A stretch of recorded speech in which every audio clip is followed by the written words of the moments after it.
Pamilyar ba sa inyo ang pakiramdam na gusto mong sabihin ng isang salita, pero nasa dulo lang ng dila mo at hindi mo maalala?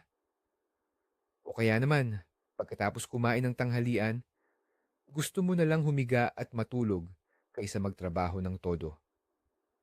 Paano kung sabihin ko sa inyo na ang dahilan nito ay hindi ang pagod o katamaran ninyo, kundi ang kinain ninyo noong almusal?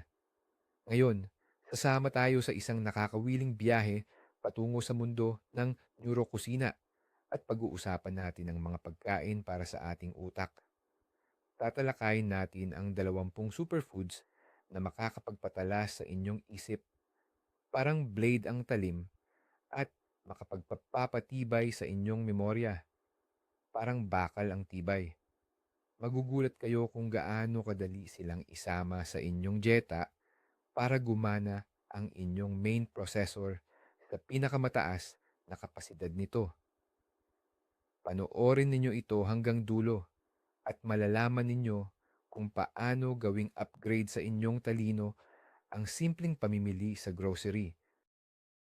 Bago tayo tumalon sa listahan ng bibilhin, alamin muna natin paano ba ito gumagana? Bakit ganoon na lang kahalaga ang pagkain para sa ating gray matter or utak? Isipin ninyo na ang utak ninyo ay isang napakalakas na supercomputer. Ito ay tumitimbang lang ng 2% ng bigat ng katawan, pero kumukonsumo ng 20% ng kabuuang enerhiya. Kailangan ng computer na ito ng tuloy-tuloy at di kalidad na gasolina o fuel. Ang pangunahing fuel na ito ay ang glucose na nakukuha ng utak mula sa carbohydrates. Pero hindi lang ito tungkol sa enerhiya. Para sa pagbuo at pag-aayos ng mga microchip nito, ibig sabihin, ang mga neurons at ang kanilang mga koneksyon, kailangan ng utak ng mga partikular na materyales sa pagtatayo: fats, proteins, vitamins at minerals. Halimbawa, ang mga membrane ng brain cells ay gawa sa fats. At para makapagpadala ng senyales, kailangan natin ng mga espesyal na sustansya, ang mga neurotransmitter, na nabubuo mula sa amino acids. Bukod pa rito, ang utak natin ay patuloy na sinasalakay ng free radicals. Isa itong byproduct ng metabolism. At para protektahan ang sarili laban sa kalawang na ito, kailangan nito ng mga antioxidant. Kaya ang tamang nutrisyon ay hindi lang basta calories. Ito ay kumpletong set ng mga kagamitan para mapanatili at mapaganda ang paggana ng inyong pinakamahalagang organo. Unahin natin ang pinakamabisa, ang mga matatabang isda. Ang salmon, mackerel, herring at sardinas ay maituturing talagang mga superstar pagdating sa pagkain para sa utak. Bakit?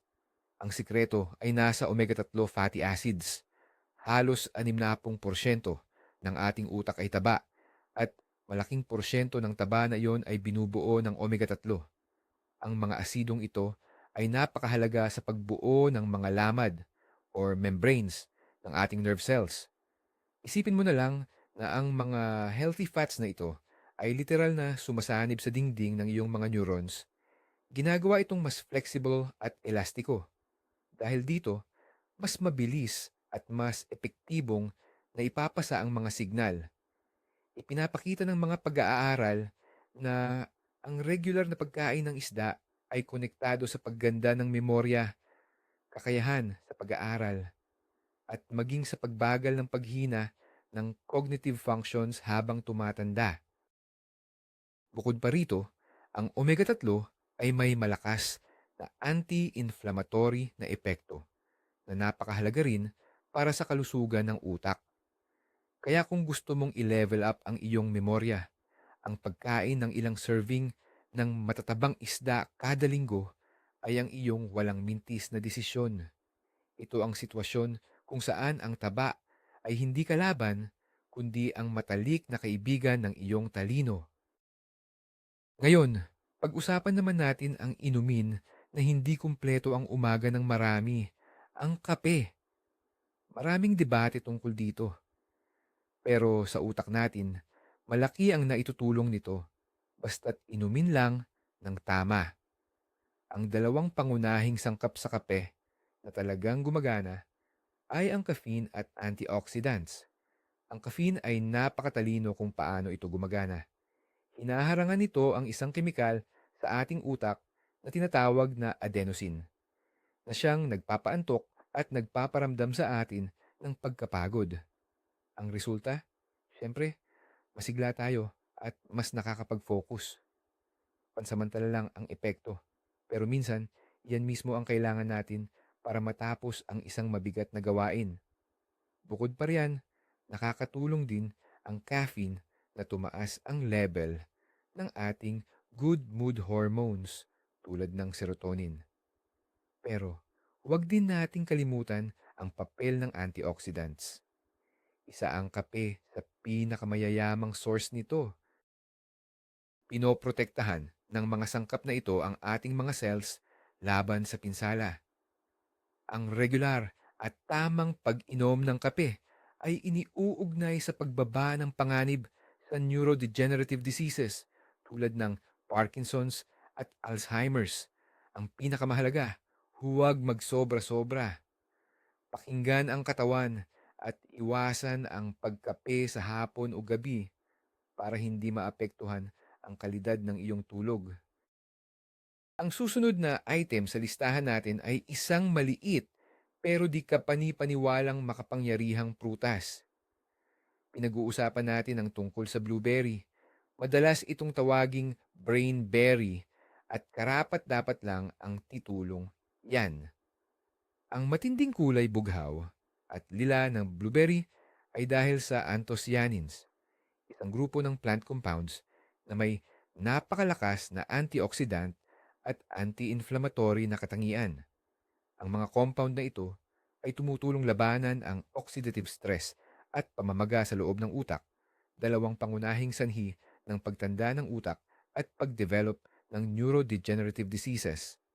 Ipinapakita ng mga pag-aaral na kayang mag-ipon ang anthocyanins sa utak at pinapabuti nito ang komunikasyon sa pagitan ng mga nerve cells. Sa mga eksperimento sa tao at hayop, ipinakita na ang pagkain ng blueberry ay nakakabuti sa short-term memory at nakakatulong ipagpaliban ang pagkawala nito. Isipin mo na lang na itong maliliit na bughaw na mandirigma ay nagbabantay sa utak mo.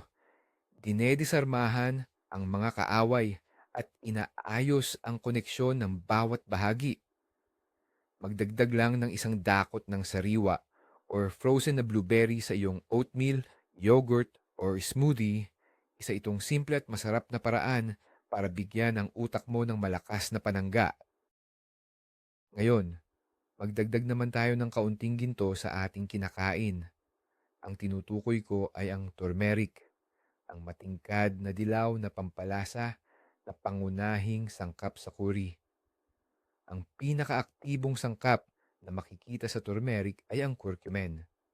Ang compound na ito ay talaga namang umakit ng matinding atensyon mula sa mga siyentista dahil sa pambihira nitong mga kakayahan.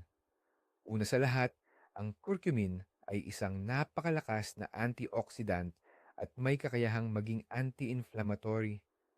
Pero ang pinaka nakakaintriga dito ay ang kakayahan nitong tumawid sa blood-brain barrier, PB-BASBAY. Ito ay parang isang istrikto nga customs o hadlang sa pagitan ng ating daluyan, ng dugo at ng ating utak na hindi pinapayagang makapasok ang lahat ng sustansya.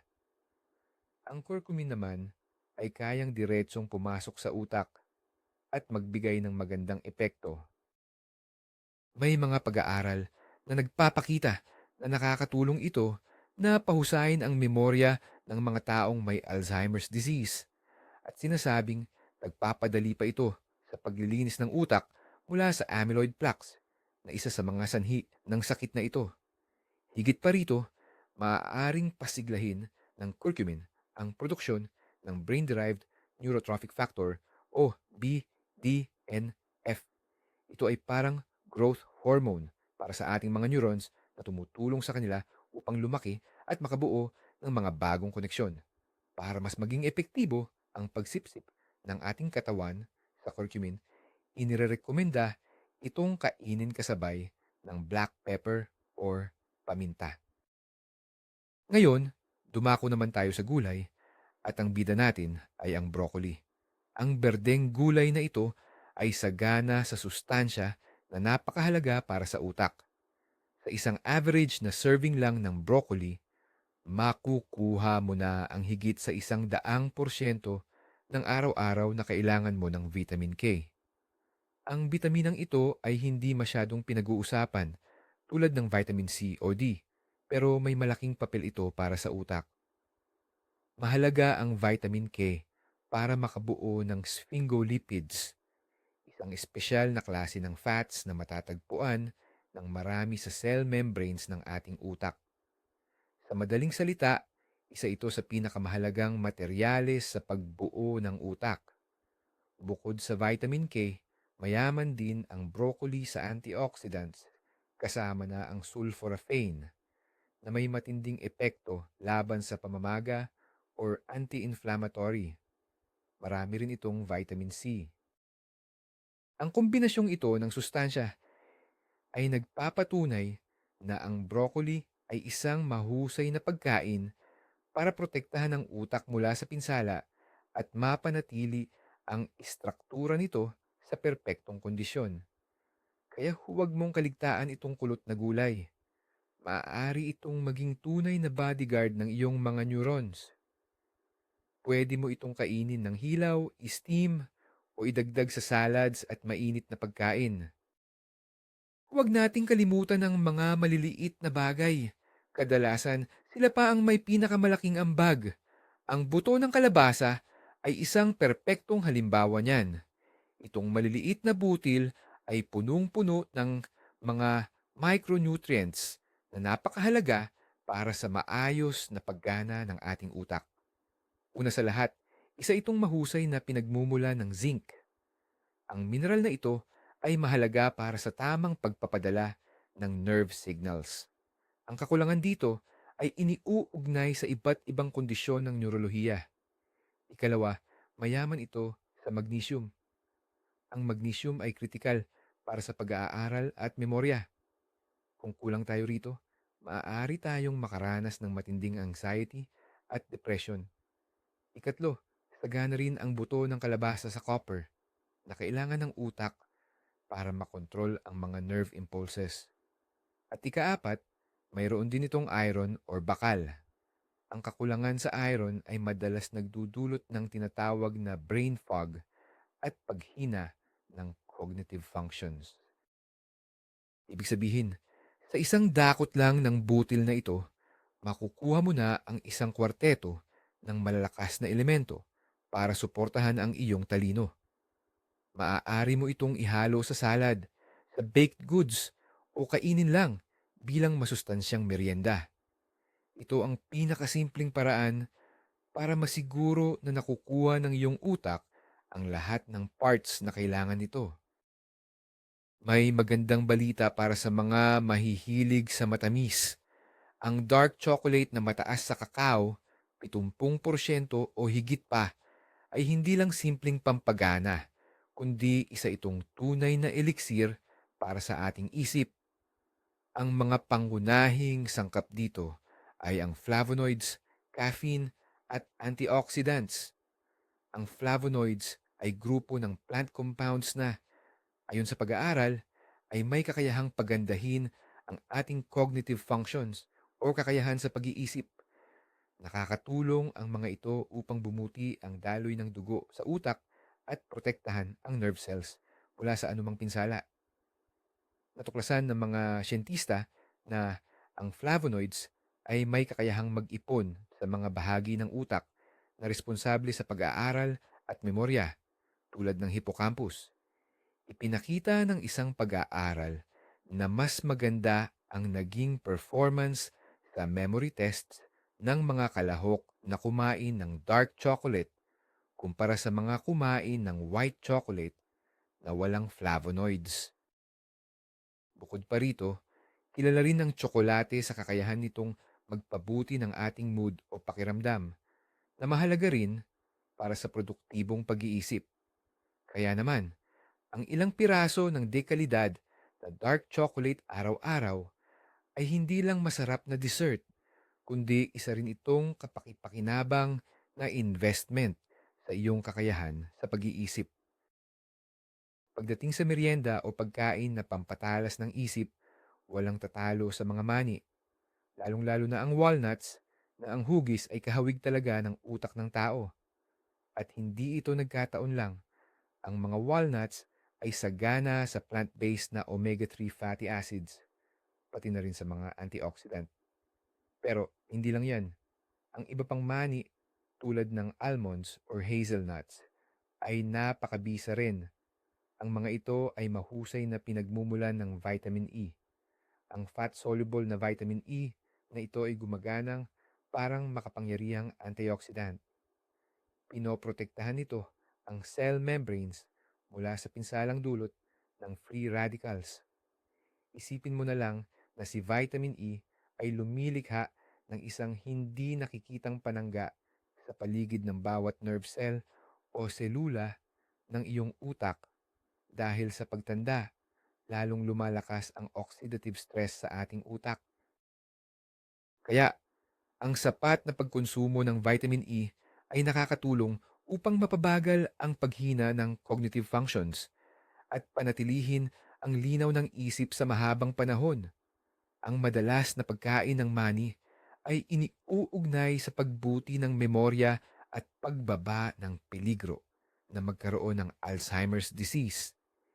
Isang dakot lang ng mani araw-araw ay simple at nakakabusog na paraan para bigyan ang utak mo ng sapat na proteksyon at sustansya.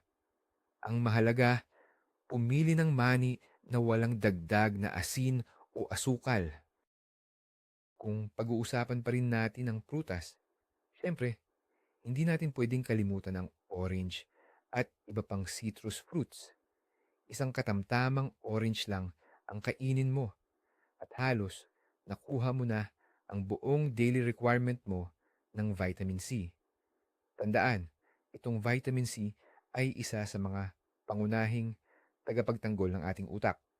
Ang vitamin C ay isang napakalakas na antioxidant na tumutulong labanan ang mga free radicals na sumisira sa mga brain cells. May malaki itong papel sa pagpigil sa paghina ng ating kaisipan na habang tumatanda tayo. Ang pagkakaroon ng mataas na level ng vitamin C sa dugo ay iniuugnay sa mas mahusay na performance sa concentration, memory, at bilis ng pagdedesisyon. Sa kabilang banda, ang kakulangan naman sa vitamin C ay pwedeng maging risk factor para sa pagkakaroon ng demensya. Bukod sa orange, magagaling ding pinanggagalingan ng vitamin C ang bell pepper o sili, guava, kiwi, kamatis, at strawberry. Sa pagdaragdag ng mga makulay na pagkain na ito sa iyong diet, hindi mo lang pinalalakas ang iyong immune system, kundi nagtatayo ka rin ng matibay na depensa para sa iyong utak na tumutulong para manatili itong bata at aktibo habang buhay. Parang ito yung pang-araw-araw na paglilinis na nagtatanggal ng lahat ng dumi o kalat sa ating nervous system. Matagal nang may masamang tingin sa itlog dahil sa kolesterol. Pero ang mga modernong pag-aaral ngayon ay lubusan na itong pinawalang sala. Para sa kalusugan ng utak, ang itlog ay maituturing na isang tunay na superfood. Ito ay mayaman sa ilang mahalagang sustansya. Una, narito ang B vitamins, lalo na ang B6, B12 at folic acid. Nakakatulong ang mga bitaminang ito na pabagalin ang paghina ng pag-iisip sa mga nakatatanda. Ginagawa nila ito dahil kasama sila sa pagproseso ng homocysteine, isang amino acid na ang sobrang dami sa katawan ay iniuugnay sa peligro ng demensya o pagkakalimot. Pero ang pinakaimportanteng sangkap sa itlog ay ang choline. Ito ay isang substansya na ginagamit ng ating katawan para makagawa ng acetylcholine. Ang acetylcholine naman ay isa sa pinakamahahalagang neurotransmitters na responsable sa pagkontrol ng mood at higit sa lahat sa ating memorya. Ang pinakamaraming choline ay makikita sa yema o pulang itlog. Ang sapat na pagkonsumo nito ay napakahalaga para mabuo at gumana ng tama ang mga sentro ng ating memorya. Kaya, huwag na kayong matakot kumain ng itlog. Ito ay abot kaya at sobrang sustansya na makakatulong sa inyong utak na gumana ng malinaw at walang aberya. Kung pakiramdam nyo ay masyadong matapang o nakakakaba ang kape, subukan nating bigyang pansin ang mas kalmado ngunit kasing epektibo nitong alternatibo, ang green tea. Tulad ng kape, may caffeine din ito, pero mas mababa ang porsyento. Pero may taglay ang green tea na sikretong sangkap, isang amino acid na tinatawag na L-theanine. Ang kakaibang substance na ito ay may kakayahang tumagos sa blood-brain barrier at direktang nakakaapekto sa ating utak. Pinapataas ng L-theanine ang aktibidad ng neurotransmitter na GABA, gamma-aminobutyric acid, na may epektong nakakapagpakalma at nakakatulong magpababa ng anxiety o pagkabalisa. Pinapataas din nito ang antas ng dopamine at alpha waves sa utak na nagreresulta sa isang estado ng relaxed concentration o relaxed na pagtuon. Ang synergy, pagsasama ng caffeine at L-theanine ay parang mahika. Nagbibigay ng enerhiya ang caffeine habang pinalalambot naman ng L-theanine ang matinding epekto nito. Inaalis nito ang kaba or nervyos at mas nakakapag-focus tayo sa ating gawain. Bukod pa rito, mayaman ang green tea sa polyphenols at antioxidants na nagpoprotekta sa utak laban sa pagtanda o aging. Ang isang tasa ng green tea ay ang perpektong inumin para sa mas produktibong trabaho, lalo na kung kailangan mo ng malinaw na isip ng walang labis na kaba o pagka-excite. Ang abokado ay isa sa mga pagkain na nagpapatunay na ang taba, sa totoo lang, ay napakalaking tulong sa kalusugan. Ang prutas na ito ay sagana sa monounsaturated fats. Ang ganitong klase ng taba ay nakakatulong mapanatili ang normal na level ng kolesterol sa dugo. Napaka-importante nito para sa maayos na sirkulasyon ng dugo. Ano naman ang kinalaman nito sa ating utak? Napakadirekta. Ang malusog at walang hadlang na pagdaloy ng dugo ay susi para gumana ng husto ang ating utak. Sapagkat sa pamamagitan ng dugo, dinadala sa utak ang lahat ng oxygen at sustansya. Anumang problema sa mga ugat tulad ng pagbara or plaque buildup ay makakasira sa supply na ito at agad na maaapektuhan ang ating kakayahang mag-isip.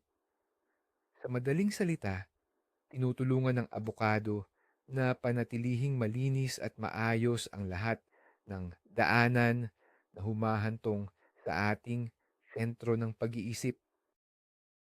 Dagdag pa rito, mayaman din ang abokado sa potassium na mahalaga sa pagkontrol ng blood pressure.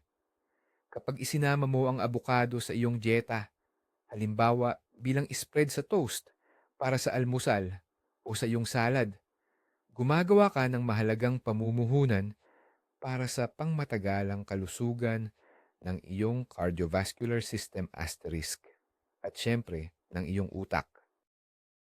Ang utak natin ay nangangailangan ng lakas at glukosa ang pangunahing fuel nito. Pero tandaan, hindi lahat ng pinagmumulan ng glukosa ay maganda para sa atin. Ang simpleng carbs, gaya ng asukal o puting harina, ay nagpapataas ng biglaan sa blood sugar mo. Kasunod niyan, bigla ring babagsak. Itong biglaang pagbabago sa asukal, parang roller coaster, ay nakakasama talaga sa utak. Nagdudulot ito ng mabilis na pagkapagod at yung tinatawag nating pagkalito or brain fog.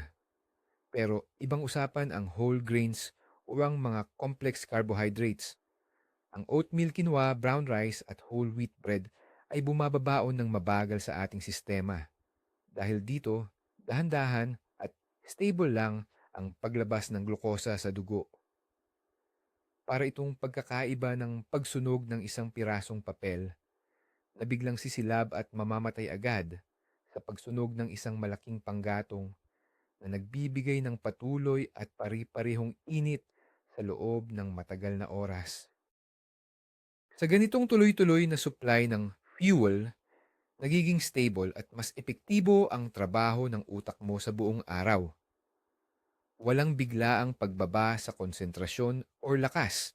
At hindi lang yan, ang mga whole grains ay mayaman din sa B vitamins na napakahalaga, tulad ng alam natin, para sa maayos na paggana ng ating nervous system. Kaya tandaan, ang tamang uri ng carbohydrates ay hindi kalaban ng ating timbang. Sa katunayan, sila ang matalik na kaibigan ng iyong productivity at kalinawan ng isip. Pag-usapan natin ang kamatis. Ang makatas na gulay na ito, na technically ay isang prutas o berry, ay nakakakuha ng kulay pula mula sa isang napakalakas na antioxidant na tinatawag na lycopene. Ang lycopene ay bahagi ng grupo ng mga carotenoids. Sikat ito dahil sa kakayahan nitong ipagtanggol ang ating mga sel laban sa pinsalang dulot ng free radicals. Para sa utak, mahalaga ito dahil ang oxidative stress ay isa sa mga pangunahing salik sa pagbuo ng demensya, tulad ng Alzheimer's disease. Tumutulong ang lycopene na ineutralize ang mga mapaminsalang molecules at siguraduhin na hindi masisira ang ating mga neuron.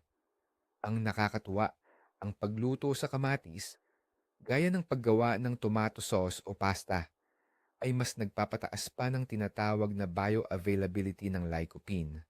Ibig sabihin, mas madali itong inaabsorb ng ating katawan.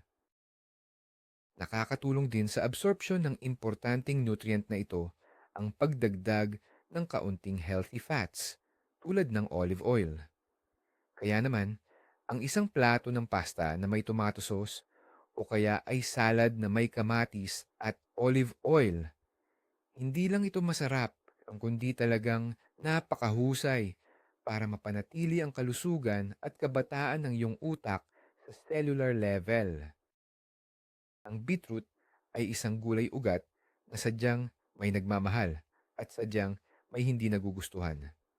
Pero ang benepisyo nito para sa ating utak ay hindi natin pwedeng balewalain. Ang pangunahing sikreto ng beetroot ay ang mataas na level ng natural nitrates na taglay nito. Huwag po natin itong ipagkamali sa masasamang nitrates na ginagamit bilang preservatives. Kapag naproseso na ito sa ating katawan, ang mga plant nitrates na ito ay nagiging nitric oxide. Ang nitric oxide ay isang napakahalagang compound dahil pinaparelax at pinapalaki nito ang ating mga ugat sa dugo or blood vessels. Ano ang resulta nito? Nagpapabuti ito ng daloy ng dugo sa buong katawan, kasama na ang ating utak. Kapag mas mabilis at mas malakas ang pag-agos ng dugo, mas maraming oxygen at sustansya ang nakukuha ng utak, kaya mas nagiging efficient ang pagtatrabaho nito. May ilang pag-aaral na nagpapakita na ang pag-inom ng beetroot juice ay nakakatulong sa ating cognitive functions, lalo na sa bahagi ng utak na responsable sa paggawa ng desisyon at working memory. Kapansin-pansin itong epekto, lalo na sa mga nakatatanda or senior citizens. Kaya kung gusto mong literal na buksan ang gripo at palakasin ang nutrisyon ng iyong utak, ang isang baso ng beetroot juice o isang serving ng beetroot salad ay pwedeng-pwede nang maging solusyon. Ito ay natural at ligtas na paraan upang mapabuti ang sirkulasyon ng dugo sa ating utak. Ang lahat ng madahong gulay, gaya ng spinach, kale at chard, ay maituturing na tunay na yaman para sa kalusugan ng ating utak. Ang mga pagkaing ito ay punong-puno ng mahahalagang sustansya, kasama na ang vitamin K, lutein, folic acid, at beta-carotene.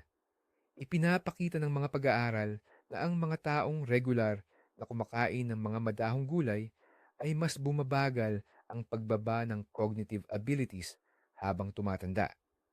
Halimbawa, sa isang pag-aaral na isinagawa sa Rush University, natuklasan na ang utak ng mga kumakain ng isa o dalawang serving ng gulay araw-araw ay 11 taon na mas bata kumpara sa mga hindi kumakain nito. Ang lutein na siyang pigment na nagbibigay kulay berde sa mga dahon ay iniipon ng utak at mayroon itong malakas na antioxidant properties. Mahalaga naman ang folic acid para sa pag-unlad at pagpapanatili ng tamang function ng nervous system. Napakadali lang isama ang mga gulay na ito sa iyong pang-araw-araw na dieta. Gawin itong base sa salad o kaya naman ay ihalo sa smoothie, omelette, or sabaw. Ito ang isa sa pinakasimple ngunit pinakaepektibong hakbang na maaari mong gawin upang mapanatili ang talas at linaw ng iyong isip sa mahabang panahon. Siguro, parang napakaliwanag nitong puntong ito, pero hindi talaga natin pwedeng baliwalain ang sobrang halaga niya. Tubig ang pinag-uusapan natin dito. Alam nyo bang 75% ng ating utak ay binubuo ng tubig?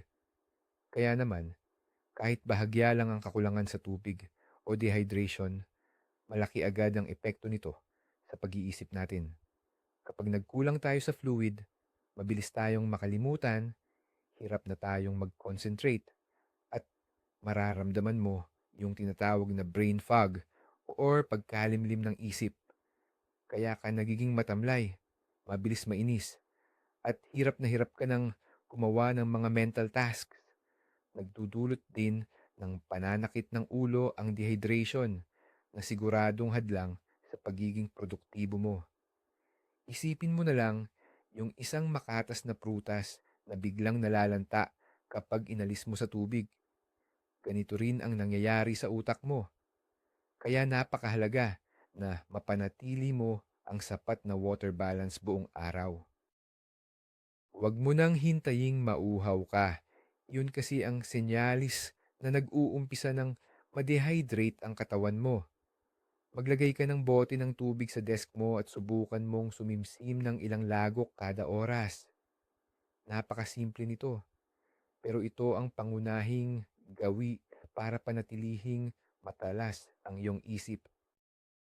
Ang bone broth o sabaw ng buto ay isang tradisyonal na pagkain na muling sumisikat nitong mga nakaraang taon at may magandang dahilan. Sa matagal na pagpapakulo ng mga buto, kartilago at connecting tissues, maraming sustansya ang napupunta sa sabaw kasama na ang collagen, amino acid at mineral. Para naman sa utak, lubhang mahalaga ang amino acid na tinatawag na glycine. Kumikilos ang glycine sa central nervous system bilang isang neurotransmitter na nagpapakalma. Nakakatulong ito para mabawasan ang kaba, anxiety, at makapag-relax. Pero ang pinakamahalaga, kaya ng glycine na pabutihin ang kalidad ng ating tulog. At ang maayos na tulog ay ang pundasyon ng malusog na pag-iisip at utak. Dahil habang tayo ay natutulog, doon nangyayari ang tinatawag na memory consolidation, ang paglilipat ng impormasyon mula sa short-term memory patungo sa long-term memory. Dito rin nagaganap ang paglilinis sa utak mula sa mga nakalalasong produkto ng metabolismo na naipon sa buong maghapon. Kaya sa pagpapaunlad ng ating tulog, hindi direkta nakakatulong din ang bone broth na pabutihin ang ating memorya, konsentrasyon at pangkalahatang kakayahan sa pag-iisip, cognitive function. Ang isang tasa ng mainit na bone broth sa gabi ay maaaring maging isang napakahusay na ritual para makapaghanda sa pagtulog at pangangalaga sa inyong utak. Ang mga mabangong halaman at pampalasa ay hindi lamang nagpapasarap sa ating pagkain, kundi isa rin itong pinagmumulan ng matitinding phytonutrients. Sa dami ng mga ito, lalong kapansin-pansin ang rosemary. Ilang daang taon na itong ginagamit sa traditional medicine upang patalasin ang ating isip at memorya. Ngayon, kinukumpirma ito ng modernong siyensya. Ang rosemary ay mayaman sa carnosic acid, isang compound na kumikilos bilang matinding antioxidant at nagpoprotekta sa utak mula sa pinsalang dulot ng free radicals. Ipinapakita ng mga pag-aaral na makakatulong ito upang protektahan ng utak laban sa neurodegeneration at sa masasamang epekto ng stroke. Pero ang mas nakakagulat, kahit ang simpleng amoy ng rosemary ay may positibong epekto.